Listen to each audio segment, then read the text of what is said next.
afternoon, ladies, gentlemen. At the outset, ipagpaumanhin nyo na nagantay kayo ng konti dahil inantay natin yung mga ibang kasamahan nyo na na-traffic papunta dito sa Cabanginaldo. Pangalawa, kaunting pagtitiis lang dahil medyo nahihirapan yung air conditioning natin sa loob ng kwartong ito. So, nandito tayo ngayon dahil may joint statement ang Armed Forces at saka Philippine National Police tungkol sa mga ibang kaganapan na nangyayari ngayon sa atin dito sa Southern Philippines. And I'd like to give the floor to the PNP spokesman for the joint statement. PNP. Thank you, Mr. Magandang hapon po sa inyo lahat.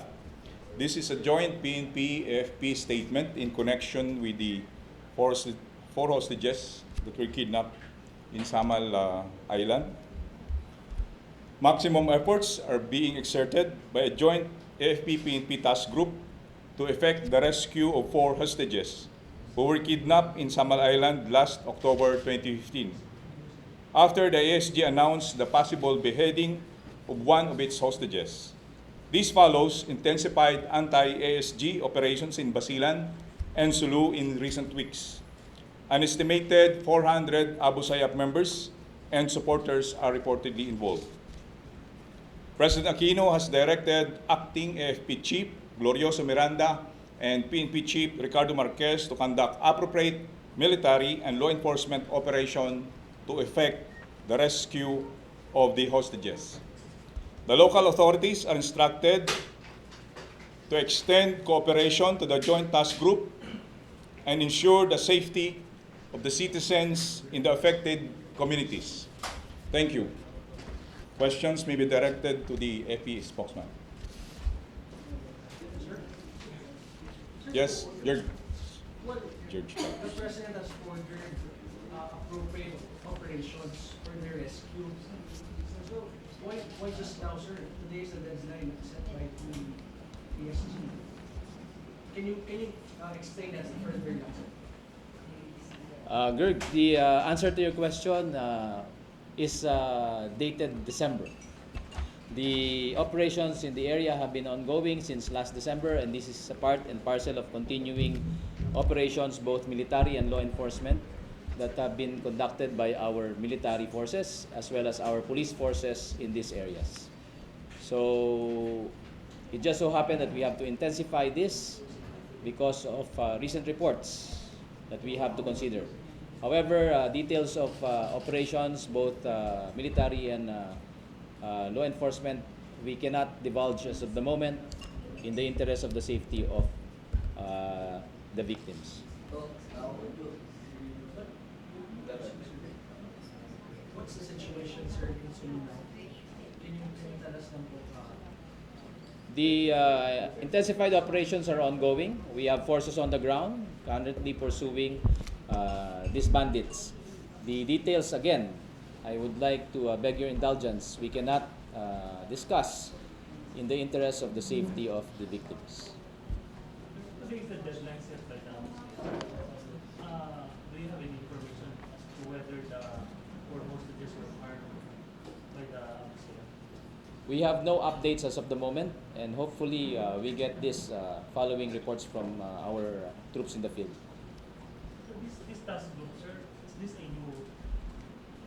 No, this is not new. The only added parameter here is that it is the desire of our leadership to intensify further what we have been doing on the ground, and hence the police and the armed forces have linked arms and increased their coordination.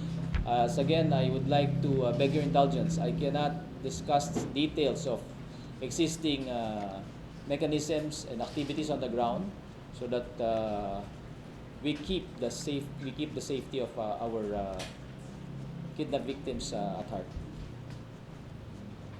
So ito yung ano, sir, ang focus ng security cluster.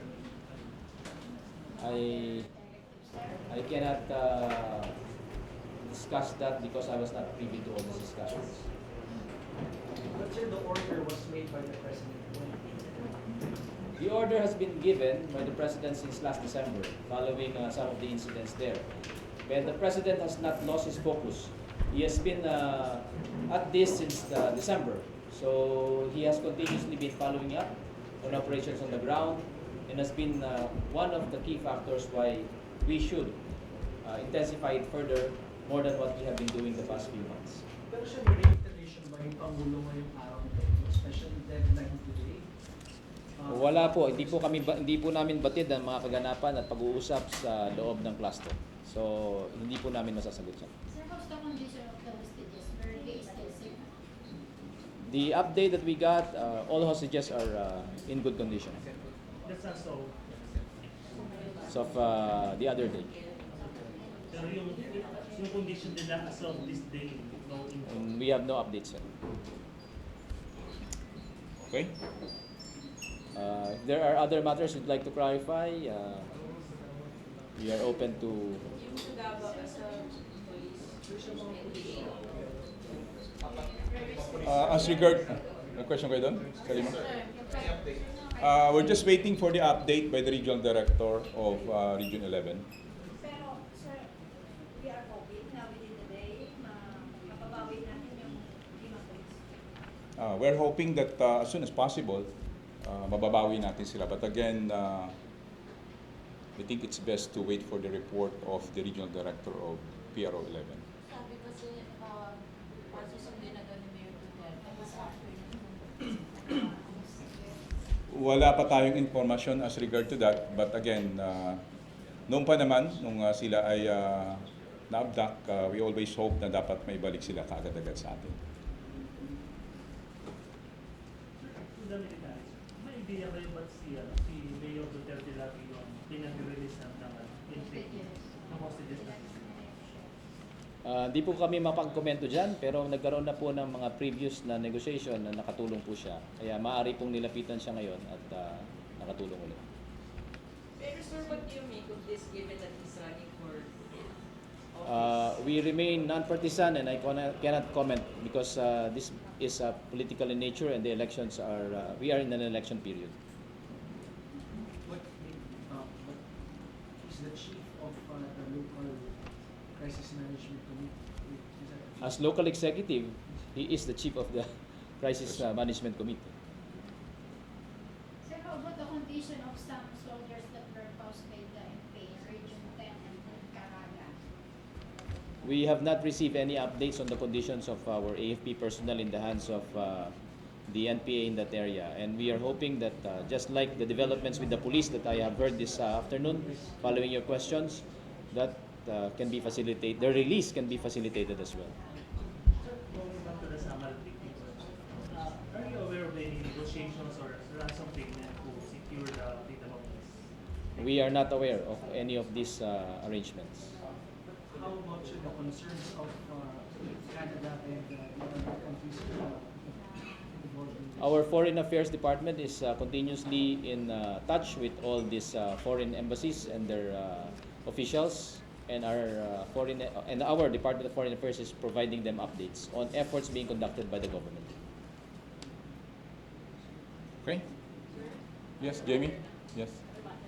Sir, sa Pinapawan po yung protesters, some of the farmers have filed criminal complaints against both officials of the PNP and some officials of the PNP also. I think equal po sa complaints nila is further frustrated for illegal detention. Ano po yung comment? We are in a democratic society, and under the law, if anyone felt aggrieved, then they have the right to file. But again, this complaint should be substantiated by evidence.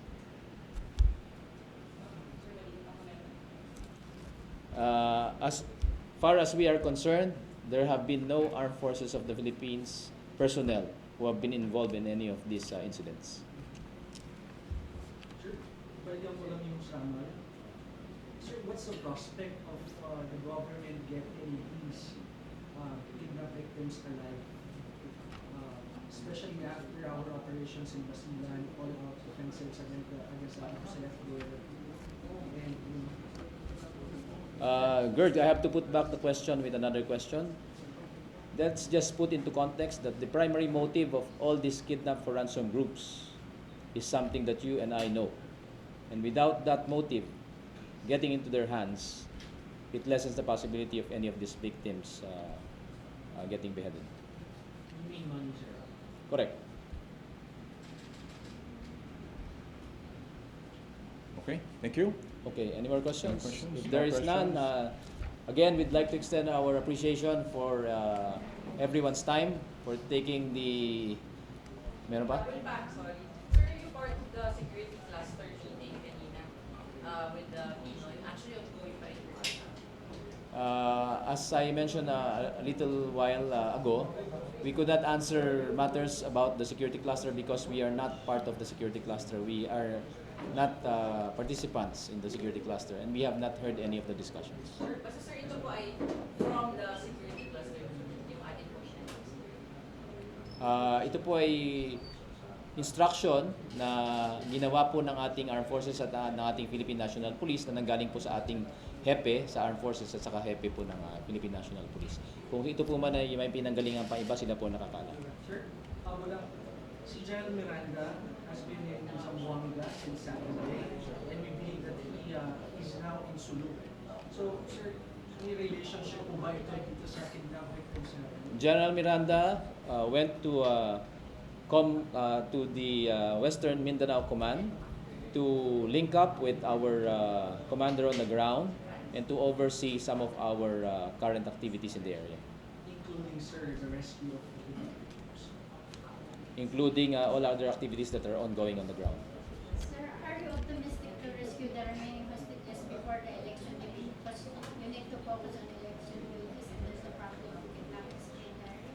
The efforts being conducted by both the Armed Forces and the Philippine National Police in this part of our country and anywhere else is part and parcel of our duties and the mandate that we have from our Constitution, including our preparations for the election. So anything that leads to the attainment of peace and order is part and parcel of deputized agencies' functions for a good, peaceful, orderly, and secured election. Okay? Okay. So again...